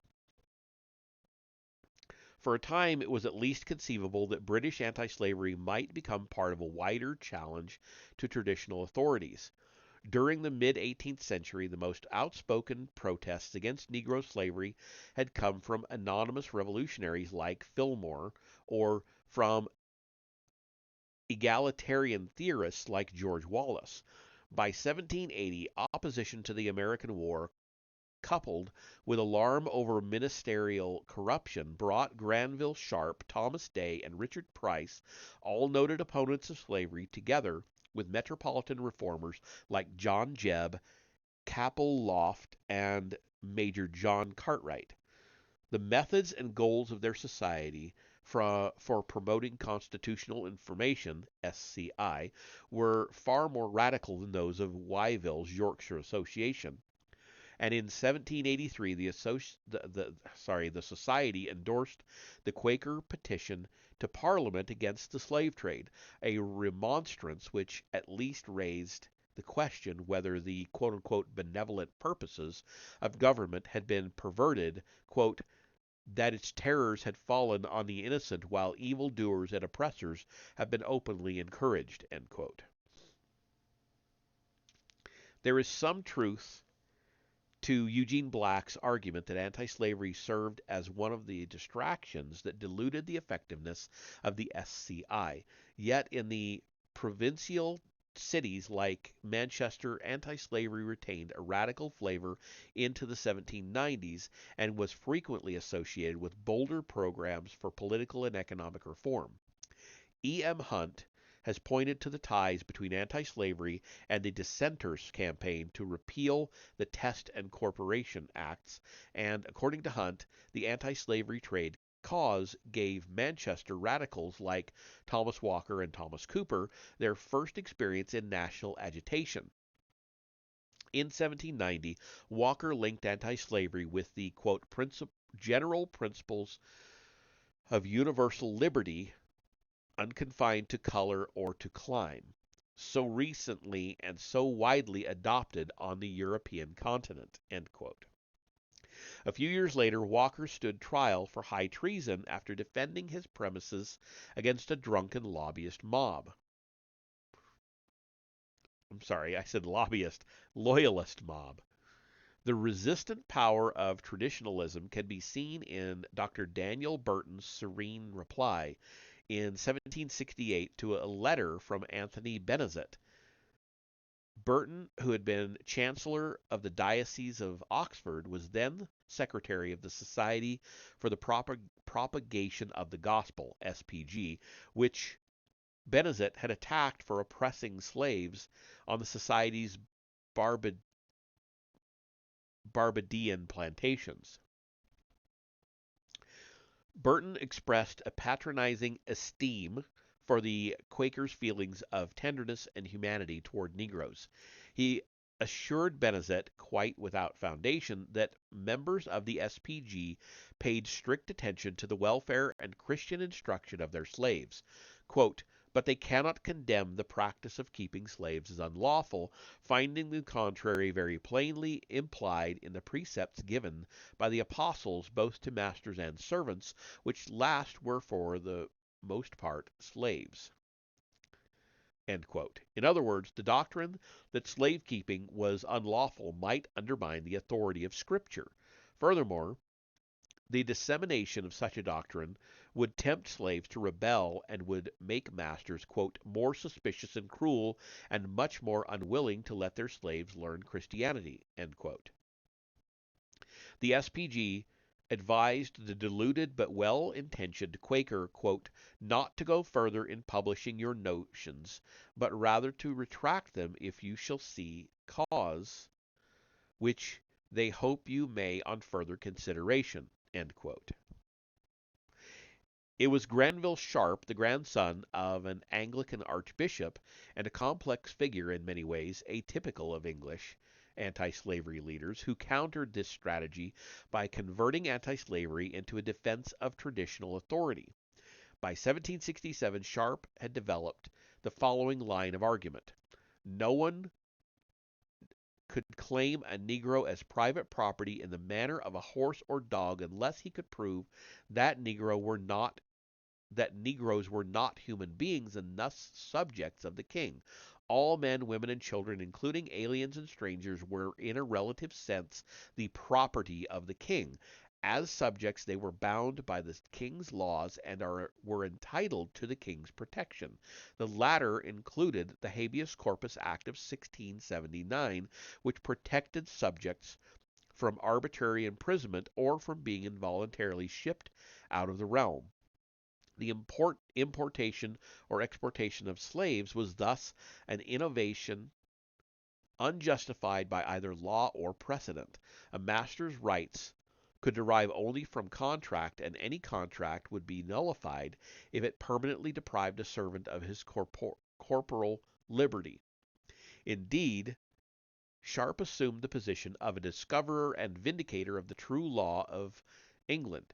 In 1769, he could write the Lord High Chancellor protesting that a public advertisement for the sale of a black girl was a breach not only of the laws of nature, humanity, and equity, but of, quote, the established law, custom, and constitution of England, end quote.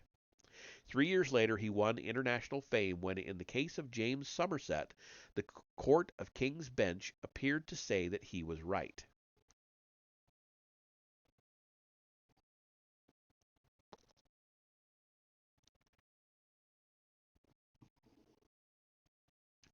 In Chapter 10, the facts and implications of the Somerset case will be discussed at some length.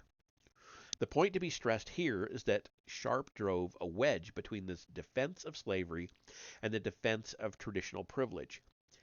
His more knowledgeable opponents, like Samuel Estwick, the assistant colonial agent for Barbados, conceded that Negro slavery was an innovation unknown to common law and, quote, totally different, end quote, from ancient villeinage. In his commentary on the Somerset case, Estwick fell back upon the argument that where there was no law, there could be no remedy. If slavery was incompatible with the maxims of common law, so were other practices such as the impressment of seamen, which were justified by special circumstances. So Shanghaiing them, I take it, is what that means. And though Parliament had not specifically enacted a slave code, it had authorized the slave trade and had thus recognized legal claims to property in men. Estwick tried to avoid discussing servitude and dominion, claiming that the question must be confined to the ownership of legitimate articles of commerce. He admitted, however, that Parliament had the right to remedy any defects in the law, and by focusing on the bare facts of property rights and parliamentary sanction, he helped to sever the authority of slaveholders from more traditional forms of dominion.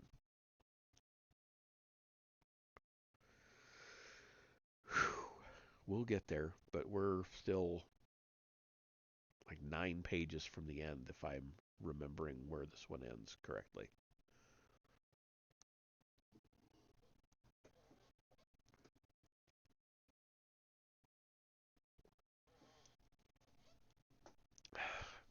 Anti-slavery ideology is usually considered a part of a wider egalitarian and liberalizing movement. Most of the arguments used against human bondage could have been turned against the forms of religious and hereditary privilege which dominated 18th century England. Yet on the eve of the American Revolution, Granville Sharp's legal triumph helped to frame the boundaries of future controversy. The Somerset decision, which would be looked upon as the opening act of the anti-slavery drama, was interpreted as a vindication of law and tradition.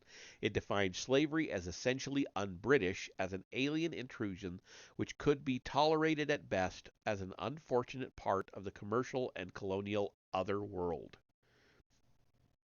A denunciation of colonial slavery therefore implied no taste for a freer or more equal society.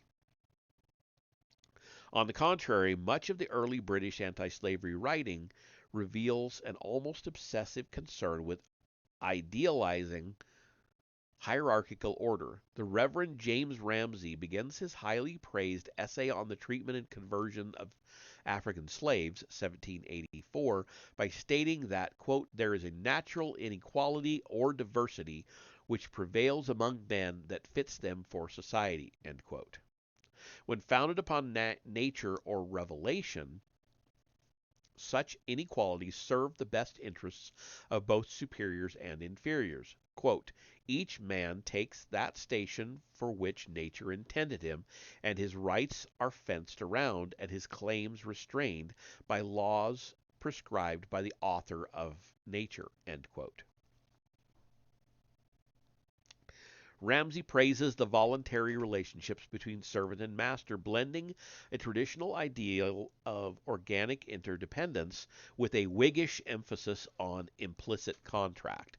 Thus he begins thus he finds that the entrepreneur's quote unquote superiority derived from the ownership of material is balanced by the workman's liberty to accept or refuse employment.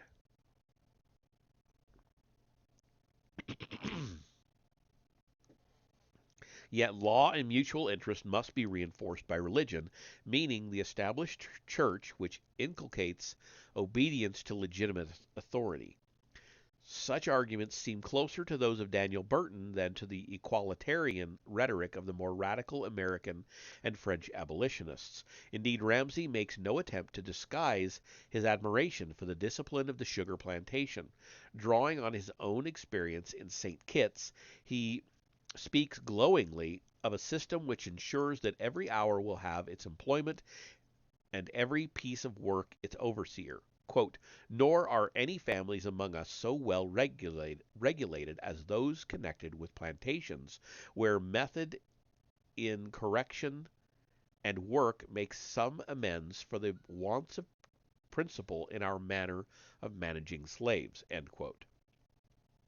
Nevertheless, this want of principle, quote unquote, means that slavery is the very quote unquote negation of law.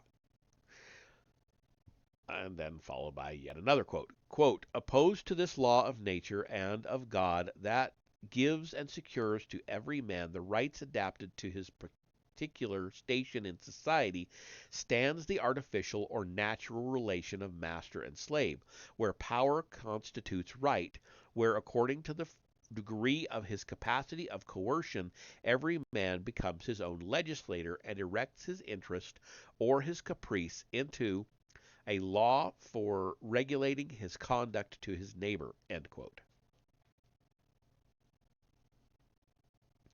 Slavery, then, is an evil not because of its inherent injustice, its inequality, or its permanent subordination of one class of men. It is an artificial and unnatural relation which lacks the legitimacy of tradition and which removes both master and slave from the restraints that should control all men. The institution presupposes that superior and inferior, quote, are natural enemies to each other, end quote, that there should be, quote, tyranny on one side, treachery and cunning on the other, end quote. And what clearly disturbs Ramsay the most is the lack of sufficient control over the moral conduct of the slaves. His solution, as one might expect, is to replace physical terror with internalized controls. He offers us images of young Negro children repeating moral precepts as they pick grass for the cattle, of quote-unquote religious examinations, of families marshaled for review, of merrymaking, quote unquote, under the strict direction of slaves noted for sobriety, and of rare corporal punishments, quote, inflicted with solemnity in presence of the gang, accompanied with some short explanation of the crime and an exhortation from the chaplain to abstain from it, end quote.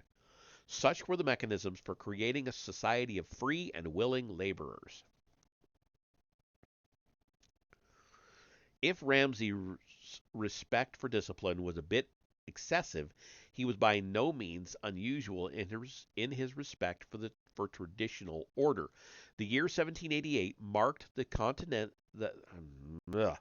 year 1788 marked the centennial of the Glorious Revolution, gave a brief impetus to domestic reform, but also provided opportunities for converting anti-slavery into a vehicle for social control.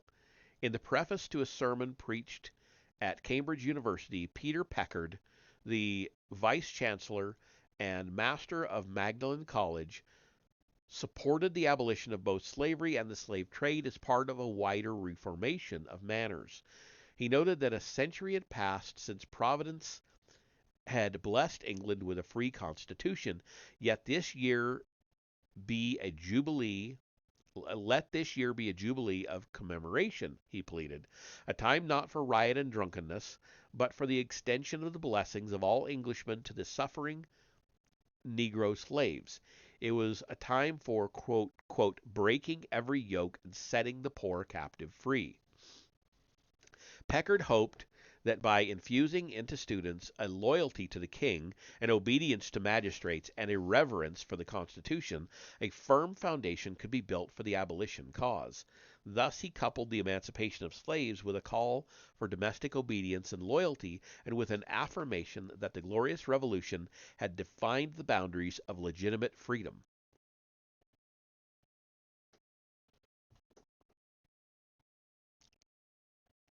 In 1788, Edward White went even further in equating anti-slavery with a respect for governmental power, though he disclaimed any intent of praising absolutist government. White suggested that a free people might find something worthy of imitation in the despotic regime of France. Quote, that arbitrary power should ever be a friend to liberty, he wrote, or to the alleviation of slavery may appear a thing too opposite to its very nature to be admitted, but so it is. End quote. White had hit upon a profound point, one which Adam Smith had already underscored in The Wealth of Nations. He went on to argue that the French slaveholder could never dare be tyrannical. Quote, he is kept in awe by a higher and stronger hand that would instantly crush him should avaricious views of private emolument tempt him to dishonor or and damage the community. End quote. The worst abuses of the British slave system were thus the product of too much freedom. Okay.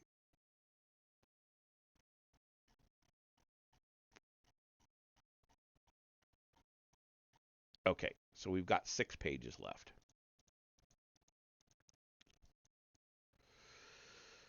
Even after the Saint Domingue insurrection had cast doubts on one part of White's thesis, English writers continued to link slaveholding with an immunity from authority and emancipation with an extension of governmental power. By 1792, British abolitionists were alarmed and divided by the revolutionary events in France and Saint Domingue, and at the outset in 1789 they had generally rejoiced at the news of quote a most extraordinary and wonderful revolution, end quote, as Granville Sharp put it, which they interpreted as a restoration of government by law. Even skeptics like James Beatty, who feared that the French and North Americans understood liberty to mean the privilege of being subject to no laws but those of one's own making, expressed hope that the revolution would benefit the poor Negroes, quote unquote. After the conservative reaction had begun to grow, abolitionists were increasingly embarrassed by accusations of Jacobinism by Thomas Clarkson's continuing support for the revolution and by Anglican suspicions that the anti-slave trade cause was linked to the radical plots of dissenters. In time, the fear of Jacobinism would become the official rationalization for Parliament's refusal to end the slave trade. It was not that the Crown and House of Lords were deficient in the sense of justice, they were simply swayed by an understandable, if irrelevant, dread of Jacobin principles. There was one point, however, on which all anti-slavery men could agree. Whatever their differences in timing in disavowing the French Revolution, the Saint Domingue insurrection was not the result of protests against the slave trade or of the activities of the Amis de Noir. Rather, the savage violence of the blacks was a direct response to the brutal tyranny of their masters. The revolt should demonstrate to England, wrote William Roscoe, quote, that the preservation of our own islands from similar disasters depends on the early adoption of measures which, whilst they are vigorous and decisive, are just, conciliatory, and humane, end quote.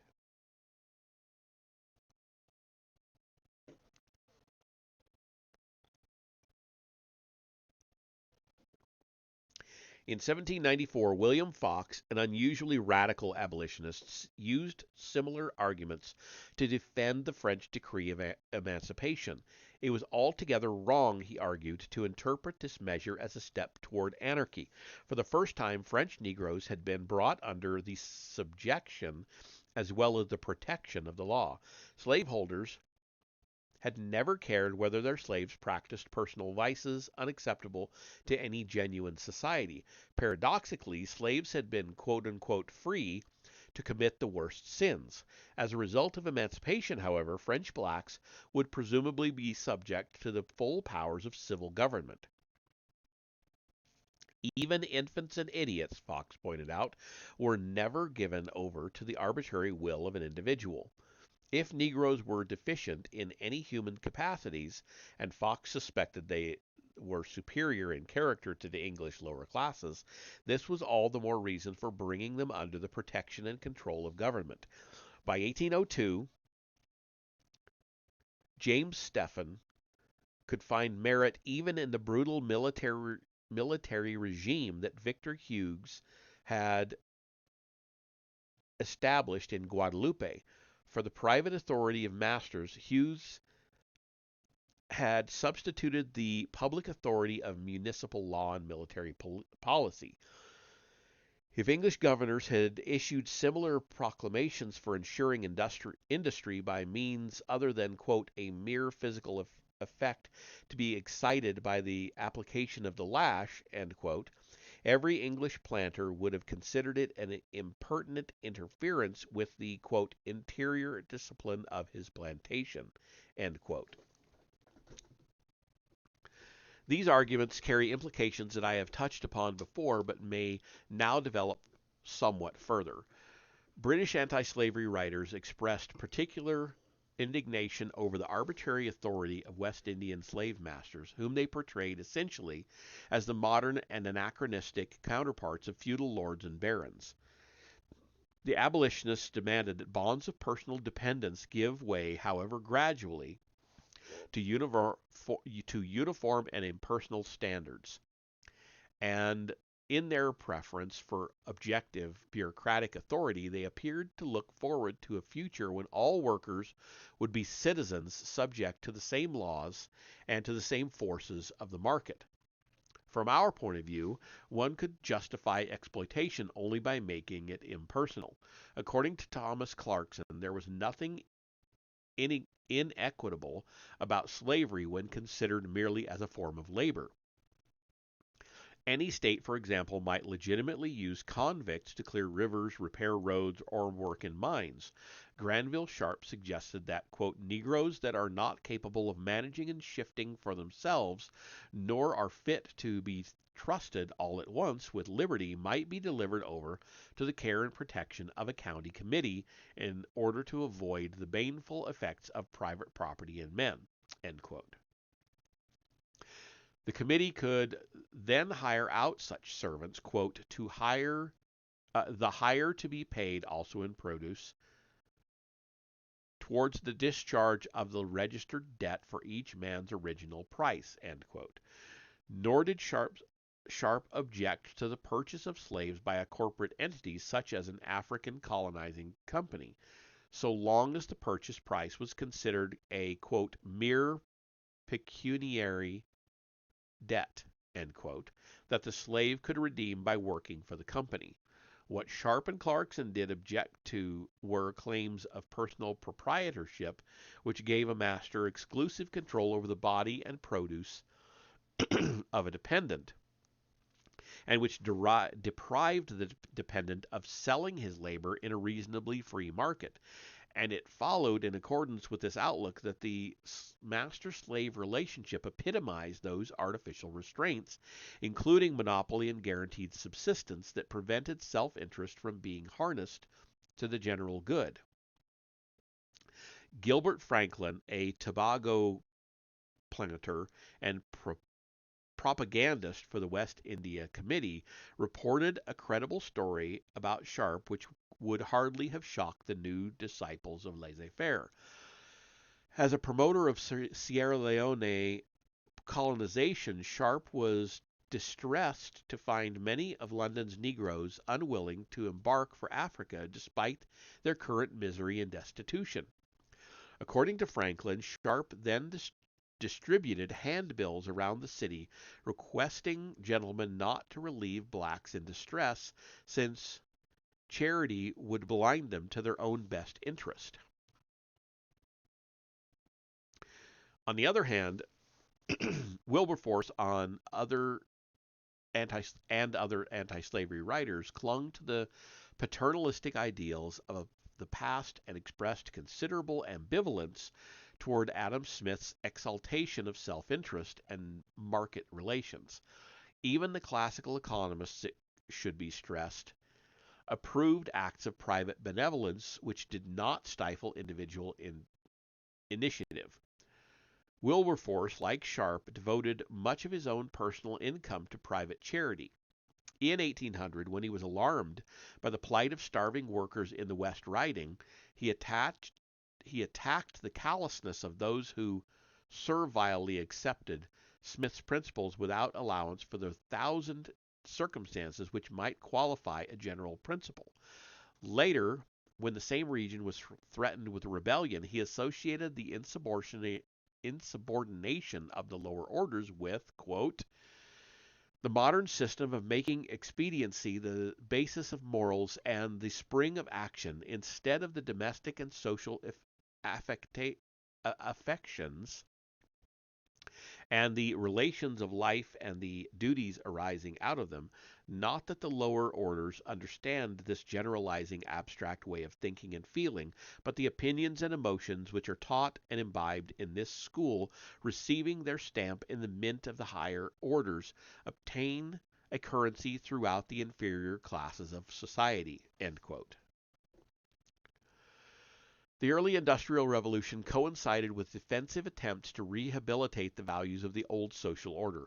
The 1780s and 1790s produced a considerable literature that outlined the duties of the higher ranks and that eulogized the deference and loyalty of the poor.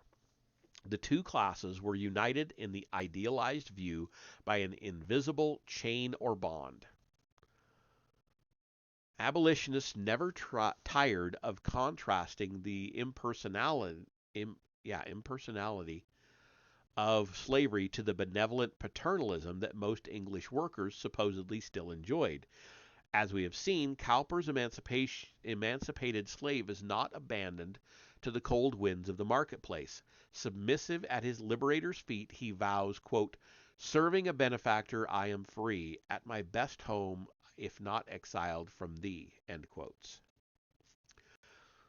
The reformers' alternative to slavery was not the modern factory, but a master-servant relationship based on mutual respect, obligation, and above all, belief in the legitimacy of each man's station. Moreover, it was absenteeism in the eyes of abolitionists that accounted for many of the worst evils of the plantation system. The Negro slave, from the time of his sale on the West African coast, could appeal to no responsible authority. Neither the slave ship captain nor the agent who managed a plantation had any interest beyond private emolument, quote unquote.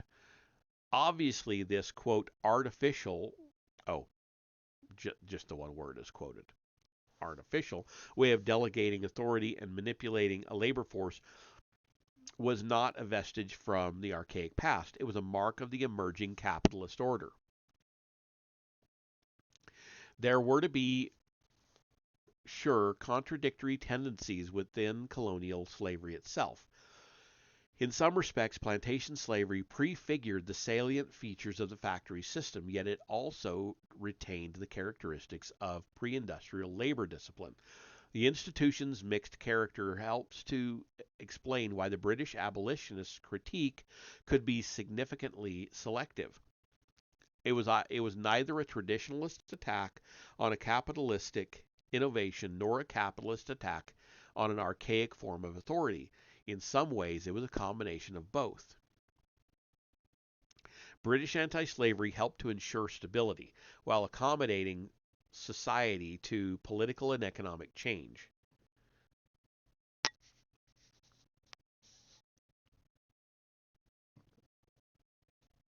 It merged utilitarianism with an ethic of benevolence, reinforcing faith that a progressive policy of laissez-faire could reveal men's natural identity of interests.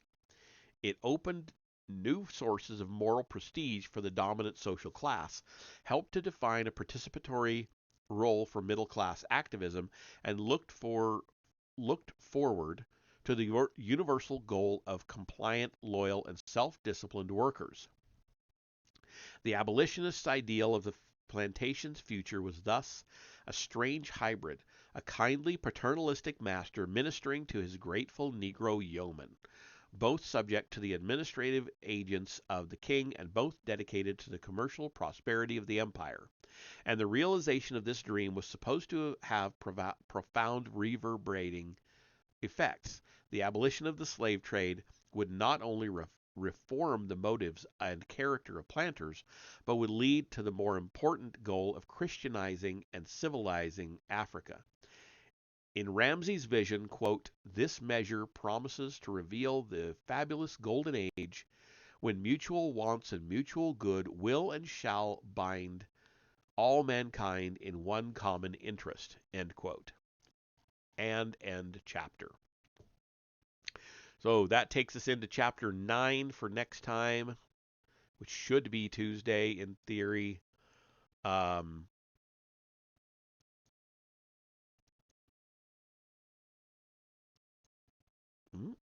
it's trying to hang up on me. I was going to see how long the next chapter is.